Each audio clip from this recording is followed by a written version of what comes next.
Baik, yang pertama ada human resource leveling, yang ini ada Gantt chart dari proyek yang sudah disediakan yang dimulai pada tanggal 15 Juni 2025 dan berakhir rencananya tanggal 24 Juli 2025. Di sini proyek terjadi secara serial, namun terdapat sedikit paralelisasi di pengembangan frontend dan backend yang dimulai pada tanggal 19 Juni 2025 dan berakhir pada 6 Juli 2025. Di sini tidak terjadi over alokasi, yaitu sebuah resource mengerjakan lebih dari satu pekerjaan dalam satu waktu. Lalu selanjutnya ada tabel beban kerja. Di sini dapat dilihat bahwa pembagian kerja sudah sangat optimal seperti senior developer 1 dan 2 yang tidak memiliki ketimpangan beban kerja yang berarti, dan juga junior developer 1, 2, dan 3 yang memiliki ketimpangan sekitar 20 jam kerja yang masih sangat optimal. Sehingga kesimpulan analisis dari nomor satu ini tidak diperlukan adanya reallocation atau leveling. Yang kedua ada risk mitigation. Di sini ada tabel manajemen resiko dan juga tiga resiko yang kemungkinan terjadi dalam proyek kami. Yang pertama ada server staging tidak stabil, likelihoodnya atau kemungkinan terjadinya di angka 3 dan efek yang terjadi sekitar 5 sehingga level risikonya sangat tinggi. Lalu yang kedua ada developer cuti mendadak, kemungkinan terjadinya adalah di 5 dan efeknya ada di 4 sehingga level risikonya juga tinggi. Dan yang ketiga ada API pihak ketiga yang tidak stabil, kemungkinan terjadinya ada di 3 dan efeknya ada di 5 sehingga resiko levelnya juga tinggi. Untuk resiko yang pertama yaitu server staging tidak stabil, pencegahan yang kami lakukan adalah menggunakan server staging dari penyedia terpercaya dan juga melakukan pengecekan kesehatan server setiap hari sebelum jam kerja. Lalu untuk contingency-nya menyiapkan environment cadangan di cloud, misalnya AWS, Radar, atau Railway. Dan yang kedua, mengalihkan sementara pengujian ke local development environment dengan data tiruan. Lalu untuk resiko kedua yaitu developer cuti mendadak. Pencegahan yang kami lakukan adalah menerapkan dokumentasi rutin dan pairing sekali antar developer. Dan yang kedua, buat planning cuti jauh hari dan integrasikan ke sprint planning. Lalu untuk kontingensinya, yang pertama ada redistribusi tugas kepada developer lain dengan buffer waktu tambahan. Atau yang kedua menggunakan freelance atau kontrak jangka panjang pendek maksud saya jika cuti lebih besar dari 3 hari dan beban tinggi. Lalu yang ketiga ada API pihak ketiga tidak stabil. Pencegahan yang kami lakukan adalah melakukan uji integrasi API sejak fase awal proyek. Dan yang kedua, monitor status API menggunakan tools seperti Postman, Monitor, atau Cronjob.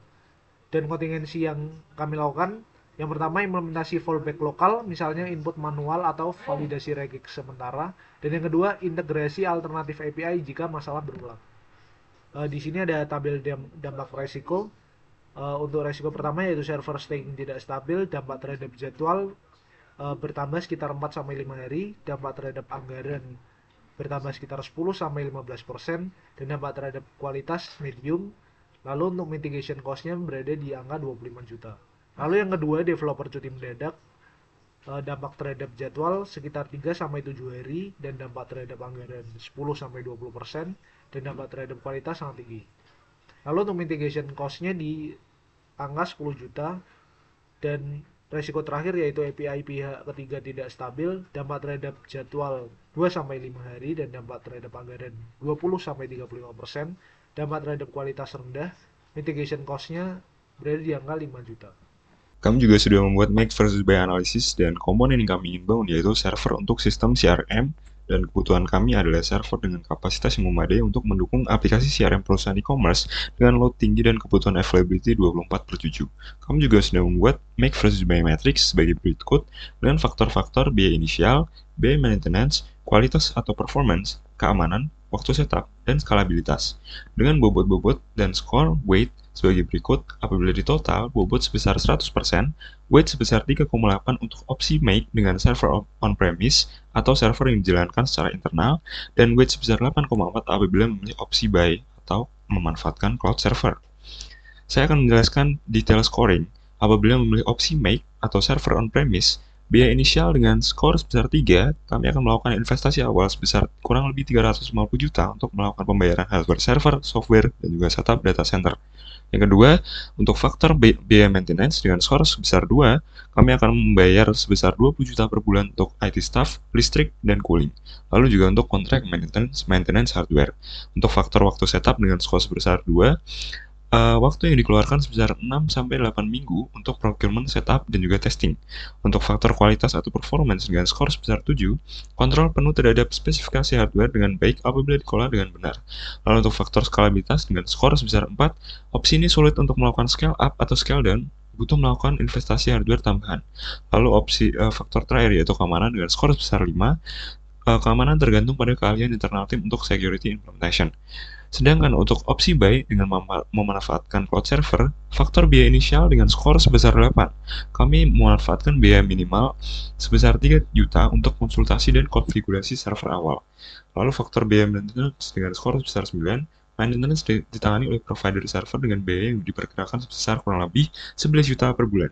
Lalu untuk faktor waktu setup dengan skor sebesar 9, hanya butuh waktu 2-3 hari untuk deployment dan konfigurasi.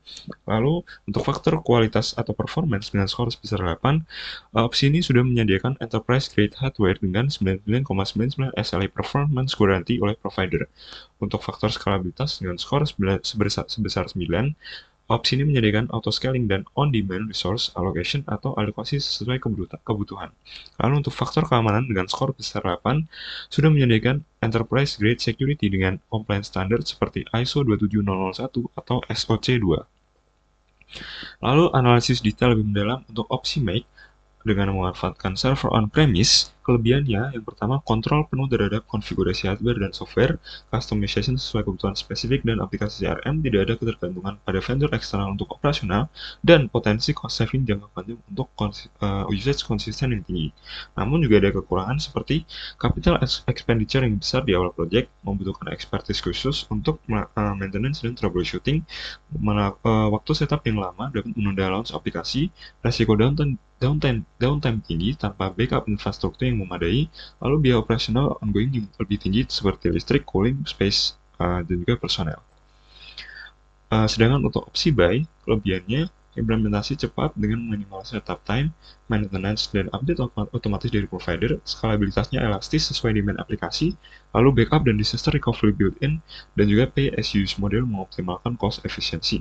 Namun juga ada kekurangan sebagai berikut, yaitu biaya operasional jangka panjangnya lebih tinggi untuk usage konsisten, ketergantungan pada provider untuk availability dan juga performance, lalu customization-nya terbatas pada opsi yang disediakan oleh provider, lalu juga ada potensi vendor lock-in untuk migration di masa depan, dan kontrol yang terbatas terhadap security implementation detail.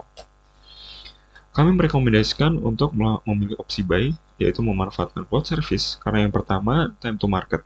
Proyek CRM membutuhkan implementasi yang cepat untuk mendukung operasional e-commerce. Cloud server dideploy lebih cepat dibandingkan waktu 6-8 minggu untuk membangun server sendiri. Yang kedua, resource optimization. Tim development dapat fokus pada core kompetensi, yaitu mengembangkan aplikasi CRM daripada terdistraksi dengan infrastruktur management. Yang ketiga yaitu cost effectiveness. Dengan skor 8,4 dibanding 3,8, Cloud Solution memberikan value proposition yang lebih baik terutama untuk startup phase project. Yang keempat, risk management. Cloud Service menawarkan SLA tinggi dan disaster recovery built-in, mengurangi risiko business disruption.